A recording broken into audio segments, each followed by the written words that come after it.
beloved priest, dedicated to the task of sanctifying us. We welcome you as a respected leader who, as Bishop of the Great Diocese of New York, in communion with our own bishop and other bishops, presides over the Church, and welcome you as a Cardinal who expresses in his eminent role the communion and reverence appropriate to the Holy Father. We welcome you no less for your personal qualities and achievements, but especially for the vision and vitality with which you are enriching the Archdiocese of New York, over which you preside. The Archdiocese of New York must be surely very grateful to have such a priest and pastor guiding it in the truth and in the love of our common divine Lord. We know, Your Eminence, that your ministry as Archbishop of New York has not been free of pain and tragedy. September the 11th was and still is a particular reason for us to express our love for you and for your Christian community. I was there together with Father Ġorġ and Father Joseph Mircik, as well as with Dr. Anton Tabone, together with the members of the Laudato Royal Choir of this Basilica during the days preceding that tragedy. They were certainly happy days, those days when we were there, when we met Your Eminence after taking part in the Holy Mass in St. Patrick's Cathedral, and when we invited you to come to Gozo for the celebrations that we are now holding.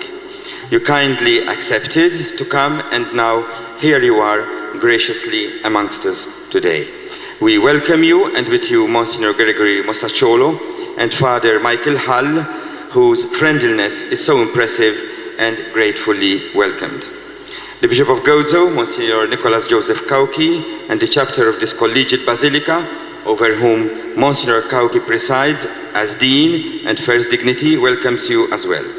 The priests and laity join in this welcome, and with such pleasure. We are happy to have you in the joy that St. George inspires us with, the joy that Your Eminence had the occasion of observing yesterday in this church.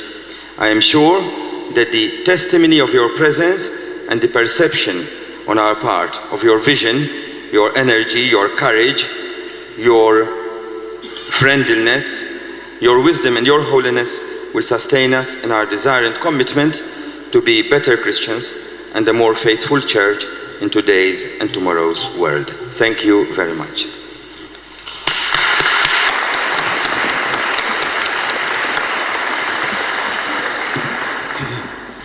Well, thank you, Monsignor Farrugia. Monsignor has been a wonderful host. He has told me of all the glories of Gozo. And he also mentioned another place, begins with a V. Oh yes, Valletta. He mentioned that as a very nice place too. You don't have anyone who is a better promoter of Gozo than Monsignor Farrugia. I'm very grateful to Bishop Gauci for allowing me to ordain tomorrow the future Father Tonio Galea. For me, this is a very unexpected honor, and I want to be sure that the Cathedral Chapter and the Vicar General and all of the clergy and the religious, the faithful of this wonderful parish and this great diocese know that I count the opportunity to ordain one of your priests a singular gift, a great honor, and a great responsibility. Tomorrow I will do my very best to make this ordination a prayer to the eternal high priest and to the mother of all priests, to take very good care of Father Tonio and all of us who work to make this diocese a great community of faith. I thank Archbishop Mircea as well. I know the Archbishop for many, many years. We worked together in Rome and the Curia, and I was delighted to see him today. And we had lunch with your wonderful president. I thank Mr. Tabone, who has been, along with Monsignor Farrugia, a truly splendid guide. And he also has told me of all the glories of Gozo So I leave knowing everything I should know about this wonderful diocese and this lovely island. Last night I was here to help St. Ġorġ come from the niche out into the piazza. I don't know if he could have gotten there without me, but I was glad to have a part in it. He did very well, and I see he's right here now, and you're looking forward to a wonderful week of festivities here at St. Ġorġ's. And I wish to all of you a very, very happy week. I hope there will be a lot of singing and a lot of dancing and a lot of praying and a lot of happiness, because we are a people of faith, and the Lord wants us to be happy here and hereafter. And so my best wishes for a wonderful, wonderful week, along with my friend St. Ġorġ, whom I helped last night out into the piazza. Monsignor Wirja is, of course, a professor in the university, and so he has given me a very elevated title for the words that I'm going to speak to you tonight. Challenges and opportunities for the church today. I'm very happy to have that title, and let me tell you what I think the challenges and the opportunities are right now, and how I think we ought to deal with those challenges.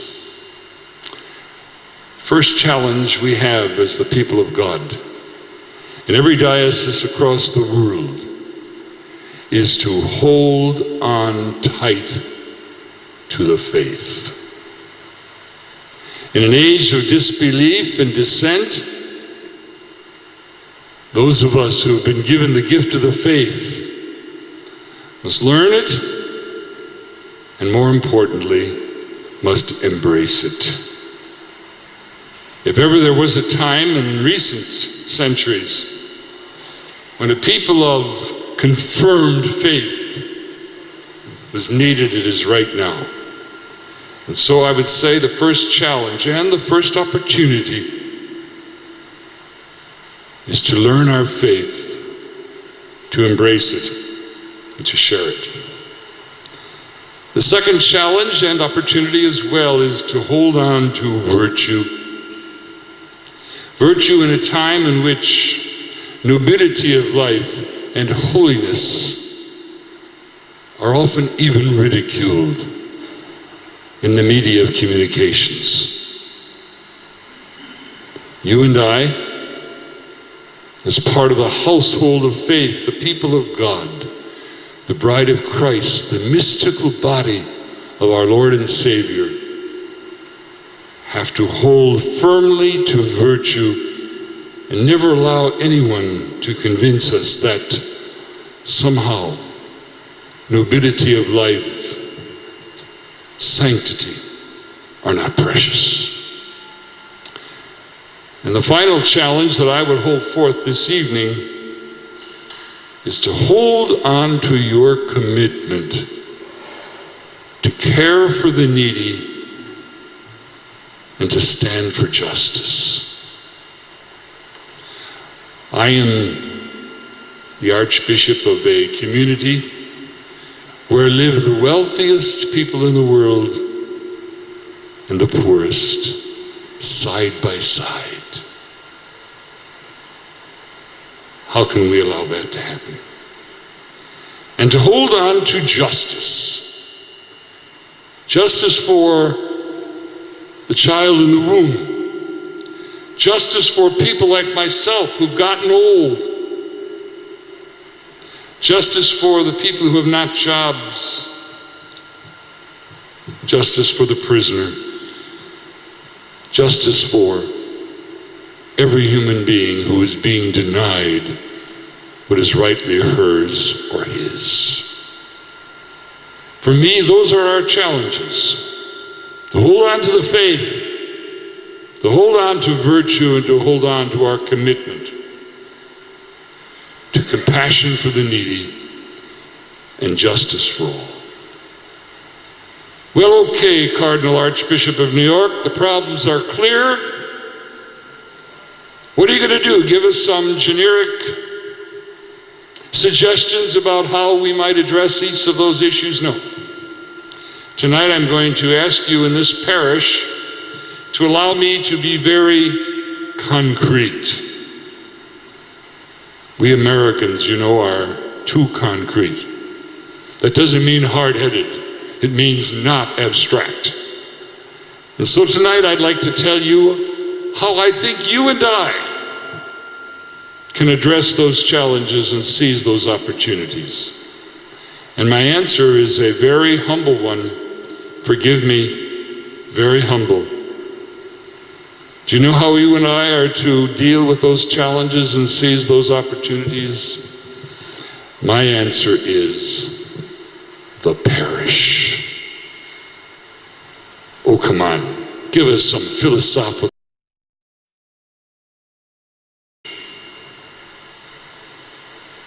Do you want to truly turn your hand to dealing with these challenges and opportunities? Well, make the life of your parish stronger. Let me put some flesh on all of this. 3 years ago, last month, I arrived in the Archdiocese of New York. I came from a diocese right next door, which is really a suburb of New York, Fairfield County, Connecticut. I arrived and I was met at this wonderful 20-story skyscraper we have for the administrative offices of the Archdiocese. And I noticed over the front door a title that said, "The Catholic Center." I got inside and I met the staff and I said, "There's just one problem I have today. This is not the Catholic Center. There are 414 Catholic centers in the Archdiocese of New York, and they are called the parish. That's where we live our life in Jesus Christ. That's where we directly, hands-on, deal with the challenges and seize the opportunities." In saying that, I in no way wanted to make little of the work that is done in that 20-story building. Just to give you some idea. Catholic Charities, Caritas, of the Archdiocese of New York has a budget of a little over $500 million a year. We are the biggest charitable entity in the entire community. You all have heard of Mayor Giuliani. One day we were dedicating several blocks of new housing that the Archdiocese had just built. Mayor Giuliani turned to me, he said, "You know, when this neighborhood changed, the only one to stay here were the 4 parishes. Without those parishes, nothing would have happened." I said, "Your Honor, I'm going up to the microphone right now, and I'm going to tell them that you want to get up to say that." You could get away with that with Rudy Giuliani. And so I did. I said, "Ladies and gentlemen, our mayor has an announcement.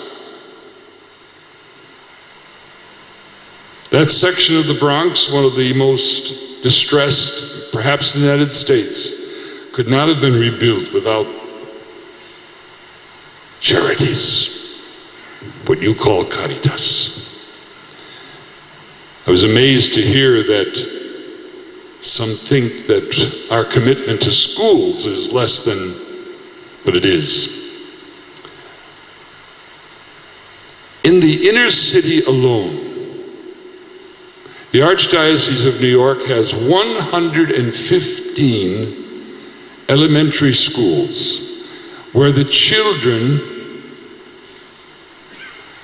are all under the poverty level. 60% or 70% live under the poverty level. If you graduate from one of our 57 high schools, secondary schools, gymnasium, however you call them, you have a 92% chance to go on to college. 40% of those in the inner city who go to the public schools graduate from high school. 92% of our inner city children go on to college and university. 40% of the public school children get a diploma for high school. All of this is operated under this wonderful 20-story building, which is a service unit for the parishes, whether it's the building commission or the legal department or even the cemeteries. All of this is aimed at one thing. It's aimed at making that real life of our Catholic people in those communities of faith which are known as parishes. I so fear that we might lose an understanding of how precious, essential the parish is. I like to say to our priests, our religious, and our lay leadership, we must never lose the focus on the parish. Many years ago in Chicago, I was a priest for the Archdiocese of Chicago. I had an all-black parish on the south side of Chicago, 78th and Emerald. I was the only white voter in that district. 720 kiddies in the school. And I knew that I was doing the work of the Lord because our parish was strong. It witnessed to the faith, it witnessed to virtue, it witnessed to compassion, it witnessed to justice. St. George is a basilica, I know, but it's also a parish. And I'll tell you why I think this parish is so important and why I think it's the first answer to the challenges. All I need to do is point out 3 pieces of furniture. Let me start right over here, the pulpit. It's in the parish, my dear friends in Jesus Christ, it's in the parish that revelation is repeated. It's in the parish where the people of God gathered, hear the word of God, and hearing it, share the strength of one another. In the pulpit, in the elementary school, in the high school, if you have high schools in your parishes, in the parish catechetical program, in the adult education program, you, as parishioners, and I include the priests and the deacons, the religious women, the religious men, the parish leadership, the parishioners, you hear the wonders that God has made known, and you hear them over and over, and you hear them in an atmosphere of faith, whereby your own faith becomes strong. And you hear outrageous things. You hear, for example, that every human being was created in the image of God. Now, I know in Gozo everybody is very nice, but in New York there are some people who are rather unappealing. You could almost guess that they weren't created in the image of God, But no matter how unappealing, how unfair, how unjust, how uncharitable, every human being is a mirror held up to divinity. And you and I believe that, and the reason we believe it is we've heard it over and over, and it's sunk in, and we've been with other people who've been embracing that same strange reality. Worship. You and I hear from the pulpit, and all the pulpit represents, that the Son of God, in obedience to his Father, became one of us, emptied himself of every sign of divinity, took on the form of a slave,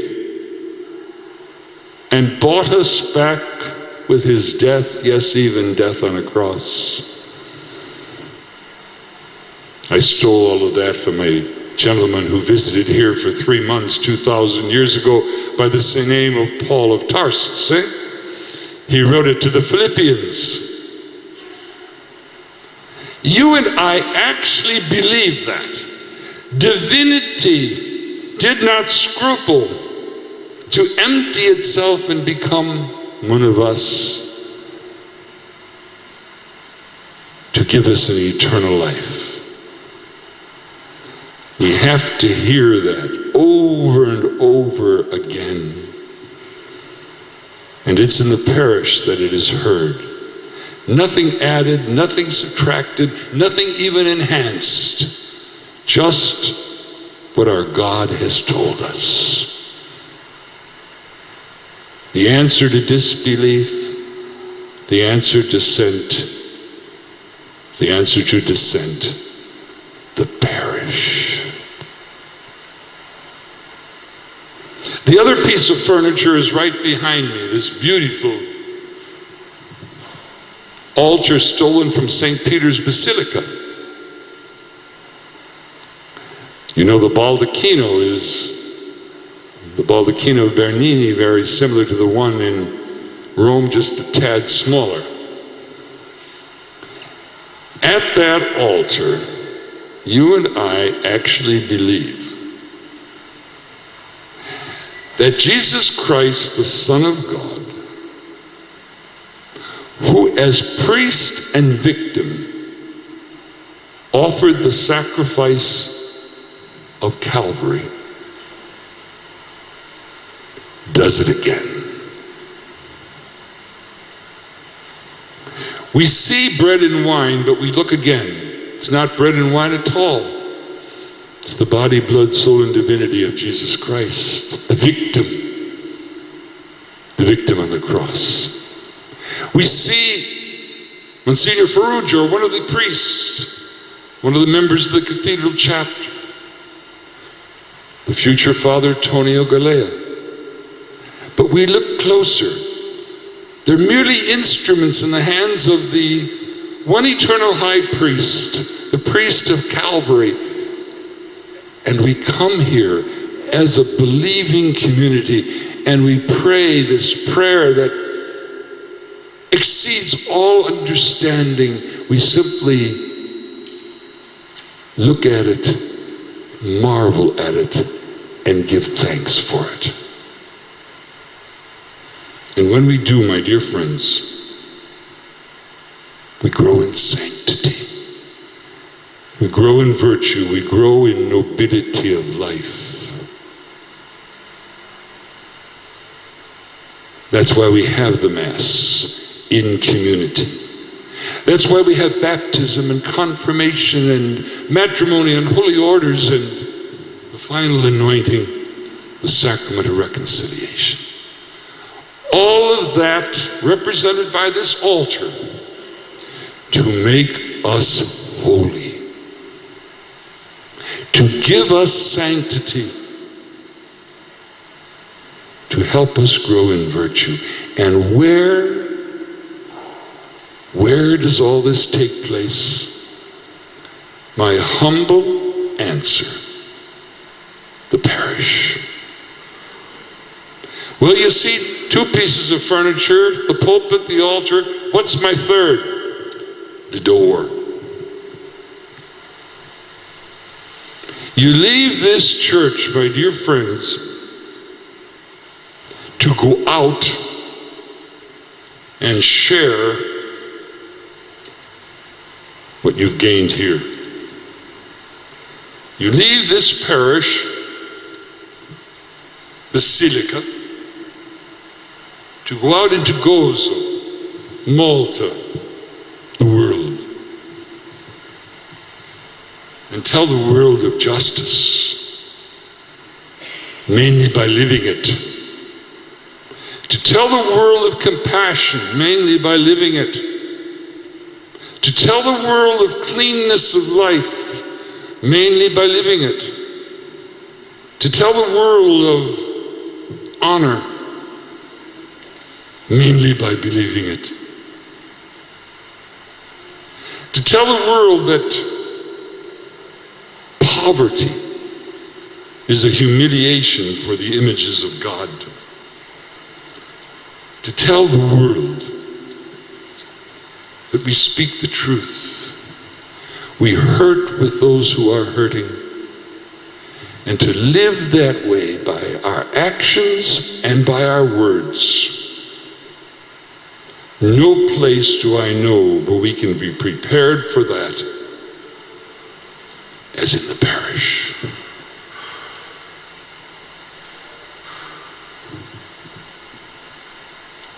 I think of all the injustice that you and I should stand up against.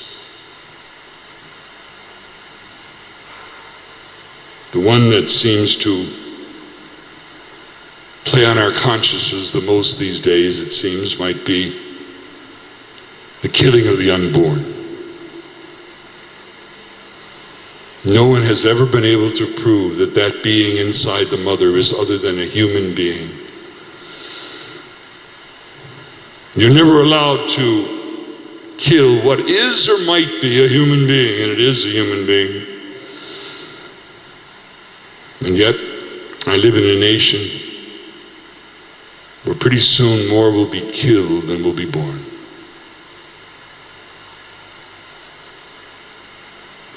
Where do we get the strength, the faith, the holiness to stand against that?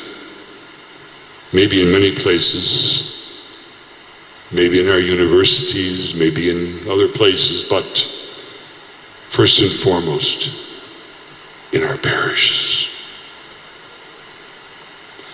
I see the injustice that is rained down upon the immigrants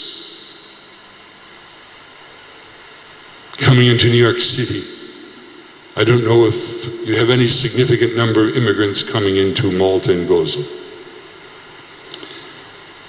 The Archdiocese of New York is the biggest agency for receiving immigrants in the state of New York.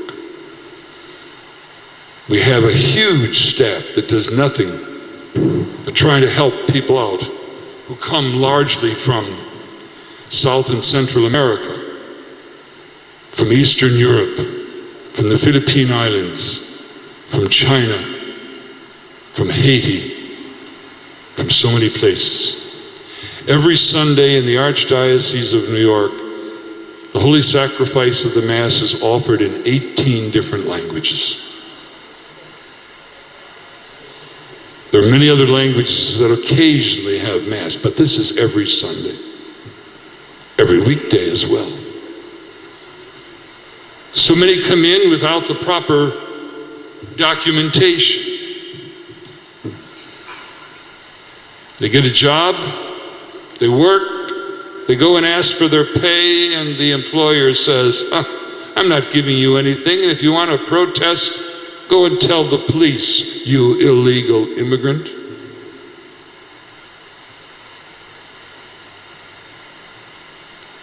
If you want to know where in New York that is being addressed, it's in the parishes of the Archdiocese. If it weren't for the parishes, there would be very few to advocate for the immigrant.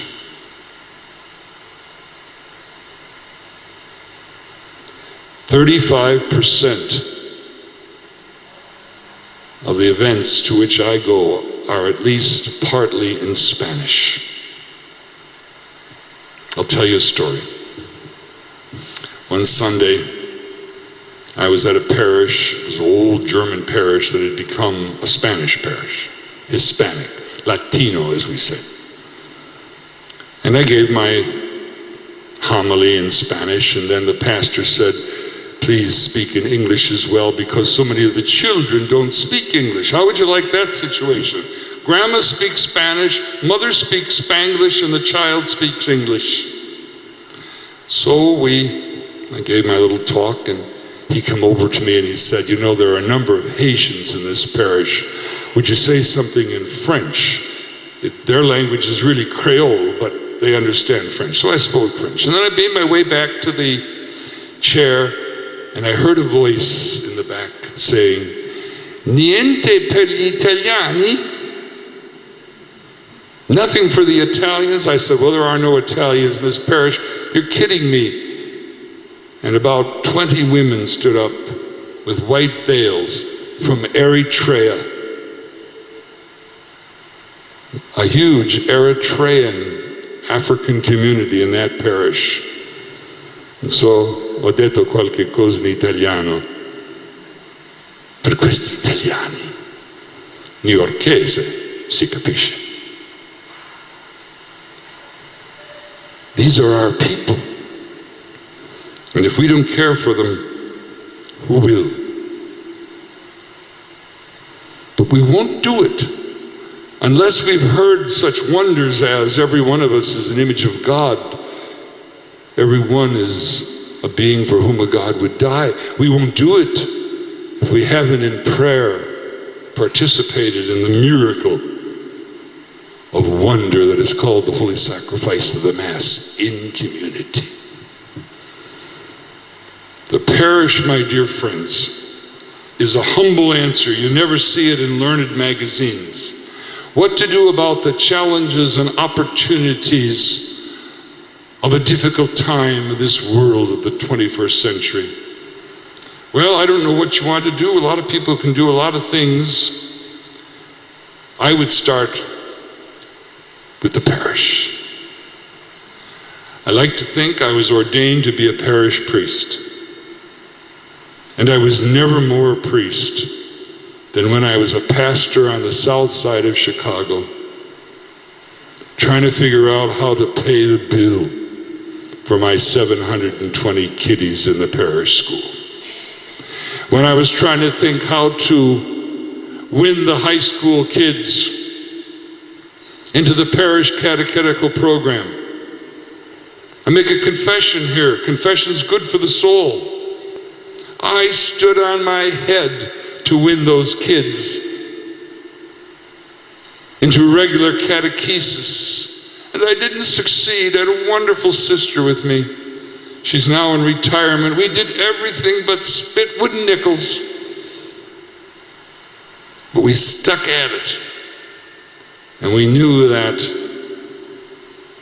if we could win them in the parish, we could win them for Jesus Christ. And so I know that I might be disappointing you tonight. Perhaps I should have said something terribly philosophical or theological or something of that sort. But I'm afraid all you have here tonight is just a parish priest who thinks that he has 414 centers in the archdiocese to which he's been assigned. And they're called parishes. I'm going to tell you some parish stories. New York parish stories, okay? Old ones and new ones. Come back with me to the 1700s. 1778. A very wealthy French family was in Haiti. They had a slave in their home. His name was Pierre Toussaint. Their name was Bérard, la famille Bérard. There was a revolution in Haiti. Toussaint Louverture overthrew the government. And the wealthy fled. And of course, where do they flee? Everybody flees to New York. And so the Bérard family came to New York. They set up residence in what we call Lower Manhattan on Reed Street. Before long, the husband, who didn't speak English, lost the family fortune. He died of TB and a broken heart. The slave, Pierre Toussaint, went to Mass every day in St. Peter's Parish, the one that part of the airplane went through in 9/11. He went there every day, and he could recite the Mass in Latin by heart. He could recite many of the Psalms. He sat in the parish at Vespers and learned the Psalms. Deus un agitatorium meum intende, etc., etc. He got married. His wife couldn't give many children, so he adopted a child who was emotionally defective. He was so committed to the parish and so open to the Mass and to what he heard from the pulpit that he founded the first orphanage in New York. This is a former slave who was a hairdresser. He became the hairdresser, how do you say that? Coiffeur, how do you say hairdresser in your language? Barbier, okay. But he was for women, hairdresser for women. He became the hairdresser of the wealthiest women in New York, became a very wealthy man. He paid all the bills and maintained the family that had owned him. We consider him the founder of Catholic Charities. Every Saturday he spent visiting the sick in the hospitals of New York. Today he's buried under the main altar at St. Patrick's Cathedral, and he's Venerable Pierre Toussaint. And one day he's going to be Saint Pierre Toussaint if I can do anything about it.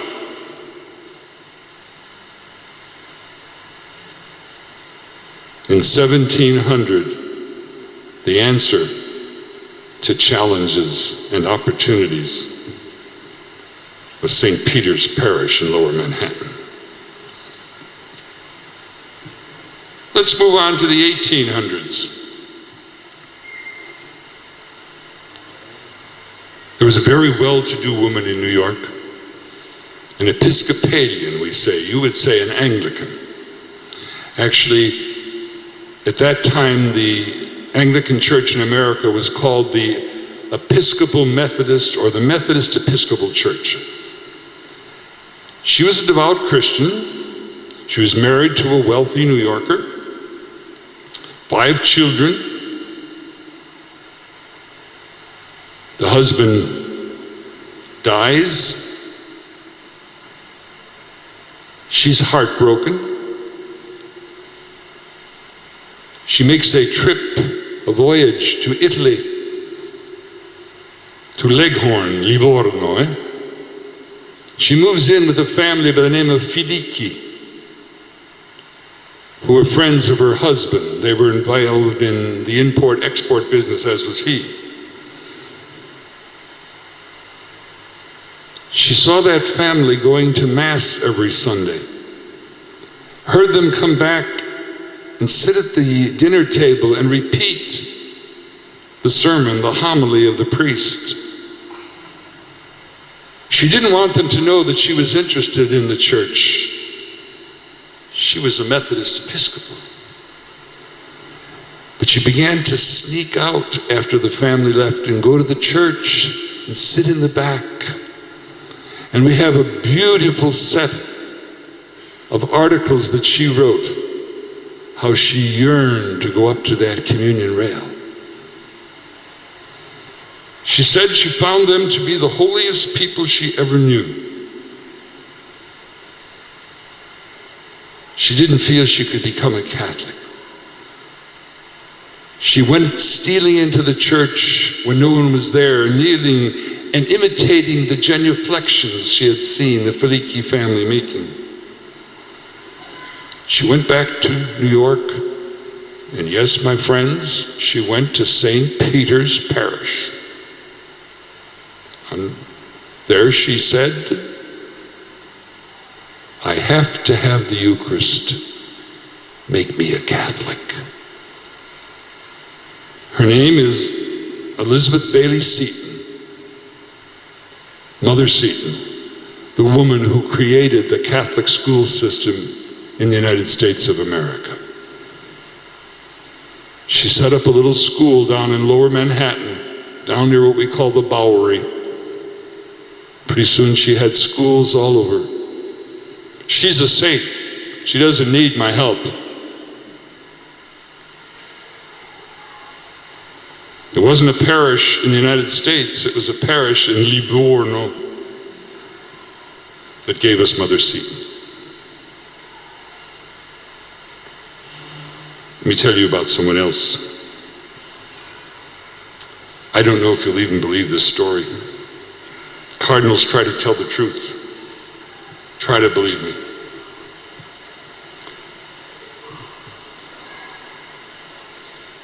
We're in the 1900s now. I want to show you that the parish works always.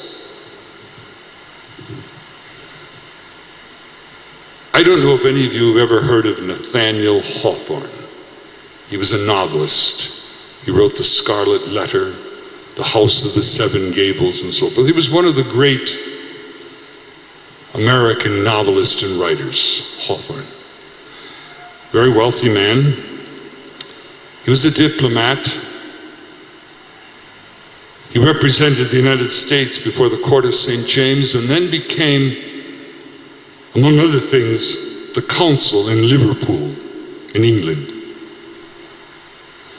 He was also Methodist Episcopal. One day he was taken to the almshouse in Liverpool, where the poor were sent mostly to die. He describes what he saw in his diary. Children walking around half naked, most of them suffering from scurvy, with rashes and scabs on their faces. One little boy kept pulling at him. He tried to push him away. The boy wouldn't allow him. So he picked the boy up, he said, he looked at his face with the scabs and the rashes, and he says, before my God I am ashamed, I set him down and I left. He had a daughter, beautiful daughter, living in the area of Lincoln Center in New York, if any of you know that area. Her name was Rose. She was married to a very elegant gentleman by the name of Lathrop. Rose Hawthorne Lathrop.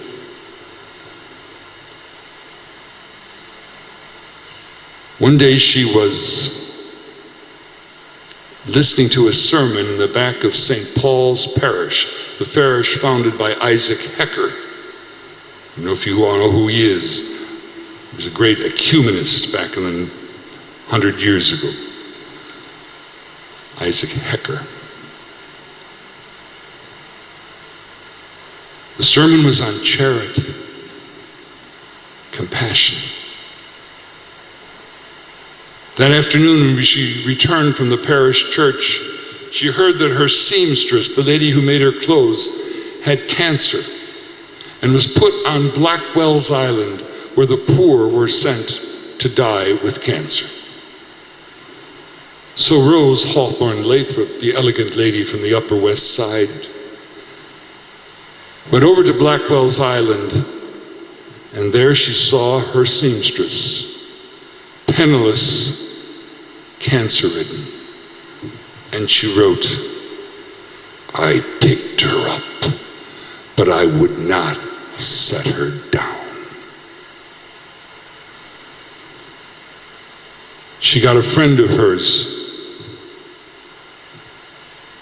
They went down to Lower Manhattan. They bought a little house. She became a Catholic. And she created a religious community And the name of it is The Servants for the Relief of Cancer. They have more vocations than they can deal with. They have only 3 rules for their houses all over the United States. I have 2 of them in the Archdiocese in New York. 3 rules. They won't let you in unless you have cancer, unless you're poor, and unless you promise never to pay anything. And it works. We call them the Hawthorne Dominicans. They have vocations beyond all expectation, and they never want for anything because they pick them up and they don't set them down the way Nathaniel Hawthorne did. And Rose learned that in a parish. Here's my last story. It's the 20th century. I want you to know the parish was always a good answer.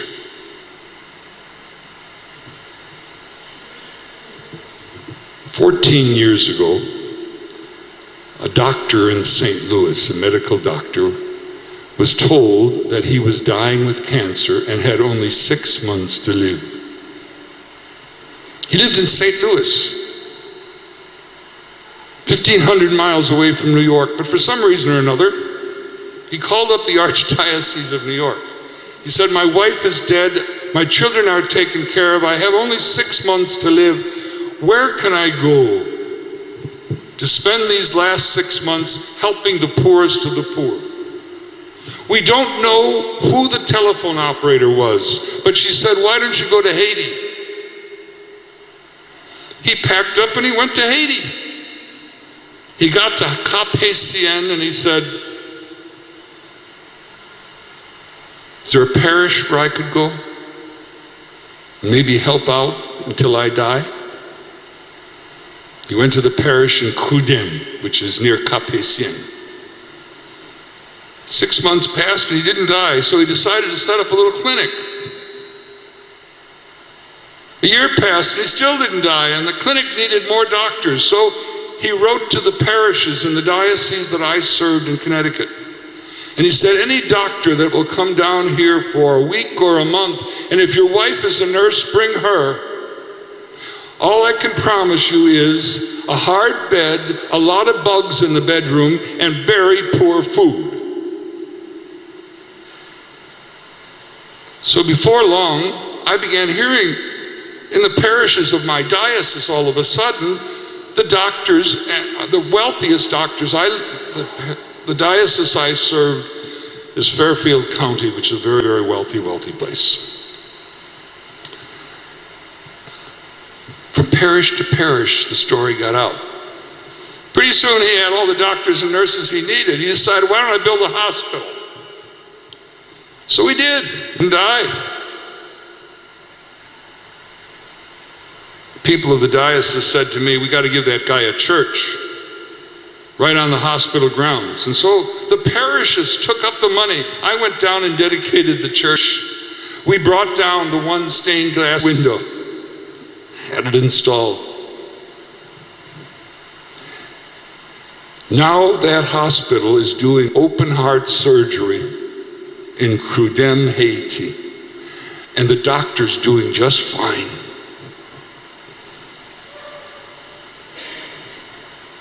The doctor's doing just fine. A group of sisters associated themselves with the hospital and they decided to create a grammar school. Now they have a high school. And the high school is named Pierre Toussaint.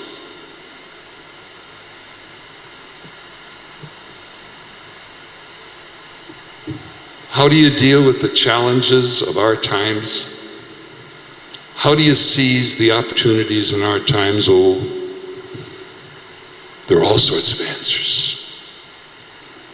But one I don't want you to forget is the parish. That wonderful community where you hear what God has wanted to tell us, where you participate in the most powerful and glorious prayer that could be imagined, a sacrifice in which the Son of God is priest and victim, and where you gather the wisdom and the strength to go out into the world and live as Jesus Christ would have us live.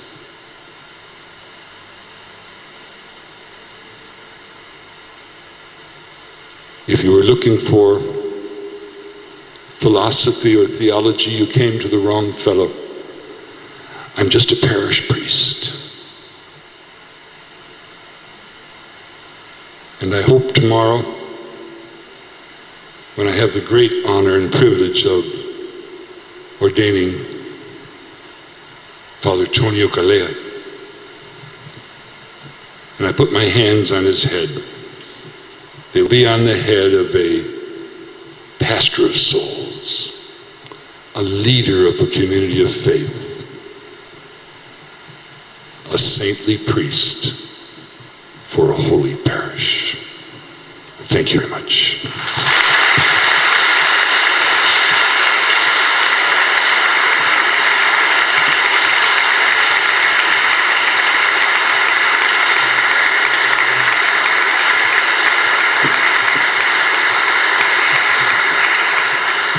Your Eminence, I sincerely thank you for these strongly encouraging words.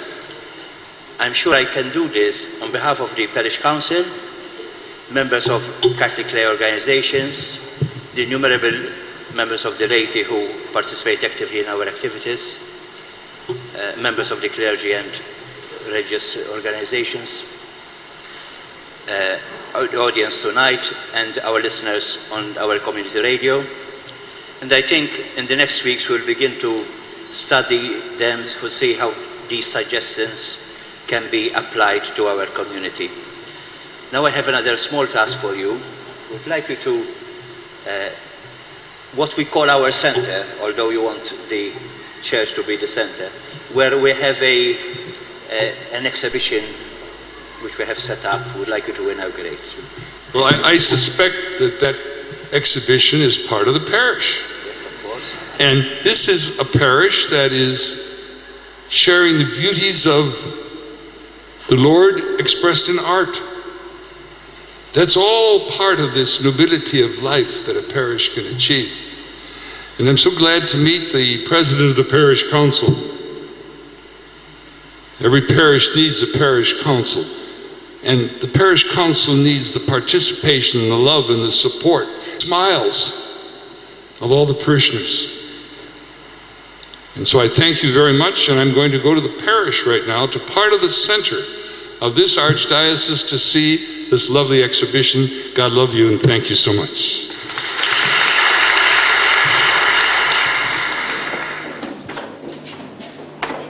Here's St. George again, eh? That's right, yeah. Dr. Rosanna will say a few words. Wonderful. Introduction. Hi there. I saw you last night. Good to see you. We'll take your hands around. Very good.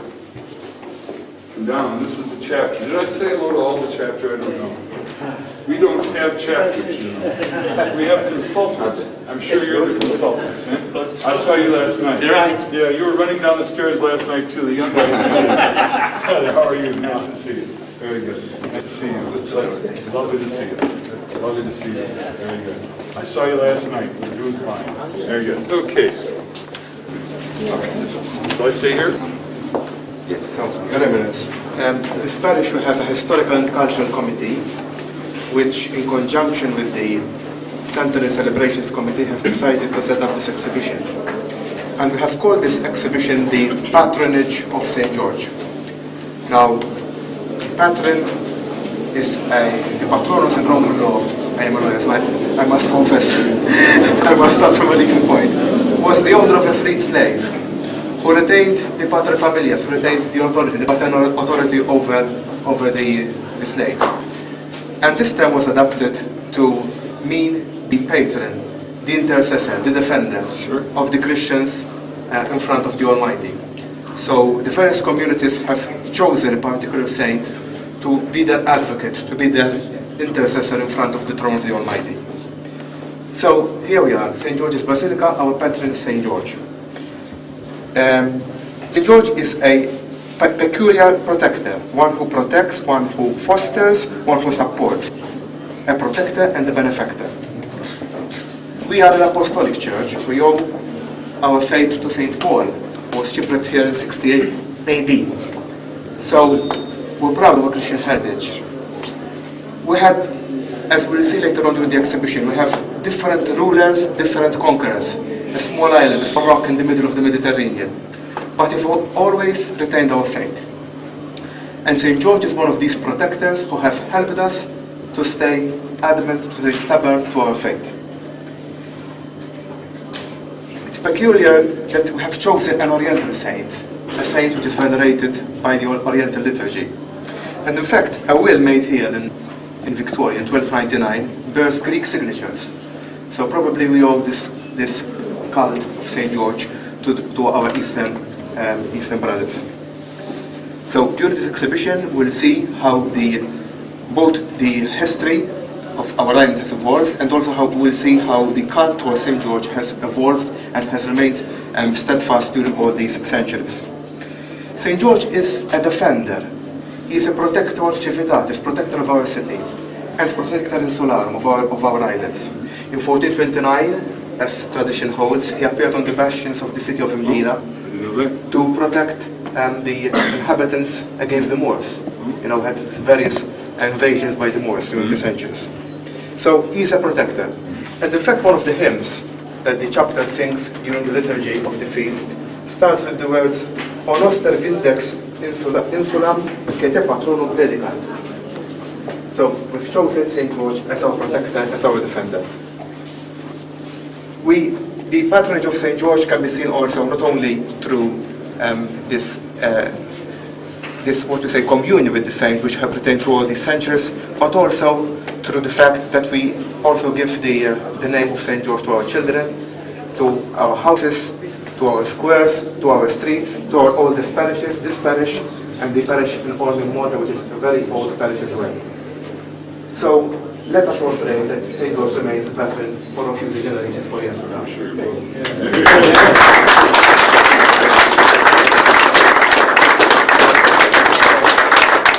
my privilege to kindly ask you to declare the exhibition open and bless the exhibition. See how this parish is teaching the faith? Right here. Tremendous. I'll follow you. And I also did Roman law. I was a judge of the Rota in Rome for 14 years, and I taught civil and criminal processes for 12 years, and I taught in the Gregorian University for 13 years, and I taught the Gregorian University Jurisprudenza for 12 years. But I keep that secret. That's only for the chapter and very close friends. Egos from parocus, non jurista. So Justinian can wait. Justinian can wait. That's right. All right. What do you want us to do now? Walk around. Yeah. All right. Very good. Thank you.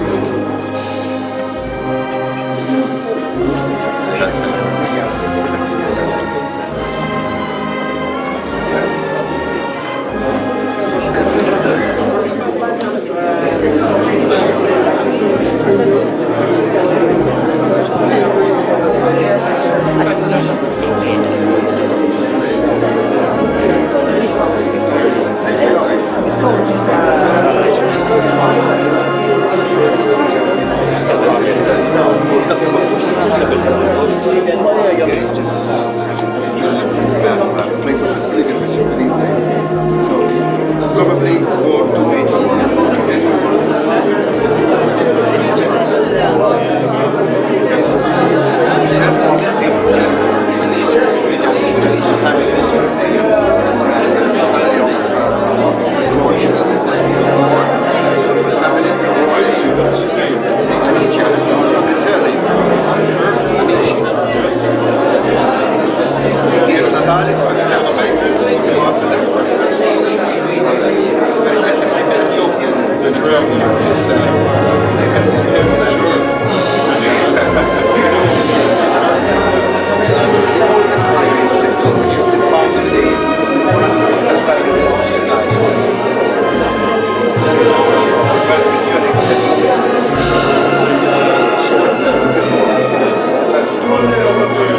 This is how the relics of St. George found themselves grown. The head of St. George is in Egan, the Basilica of St. George of Velaz. You know where St. George of Velaz, sure. It's a very nice church. I know well. It's a very little church. It's behind the arch. It's a marriage church, not a temple. Marriage church, yes, unfortunately. Is that where it's headed? Yeah, and it's being brought here next Tuesday. So, yeah, the Cardinal Queen has given us permission to bring it here. Very good. Here you can see the evolution of the cult of St. George. Sure. Italy and Germany, how it spread. Sure. Of course, he was big with the English, too. Yeah. This is the legend, you know, St. George is one of Europe's legendary saints. The dragon. Dragon and the lancer which was saved, you know, symbolizing the church. That's what obviously. One of the icons, this is again the famous icon, the first presentation. Where did you say that icon was from again? This icon is the monastery of St. Catherine of Sinai. Mount Sinai. All the years. Yes. Oh, pleasure. What's your name, sir? Anthony? Okay. Yeah.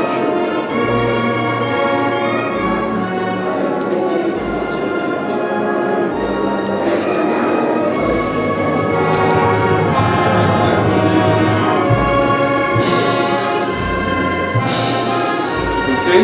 Thank you. Will it be with you? Fine, sir. So, now this is St. George, you know, this is the general measurements. We are zooming on the remote enclosure. So here you will see the very early representations of St. George, popular statues in the streets. Okay, this is a fresco of how many year church, 16th century. Okay, you can see the frescoes in the church. This is the parish church of Warming one, dedicated to St. George, and this is the, obviously our basilica.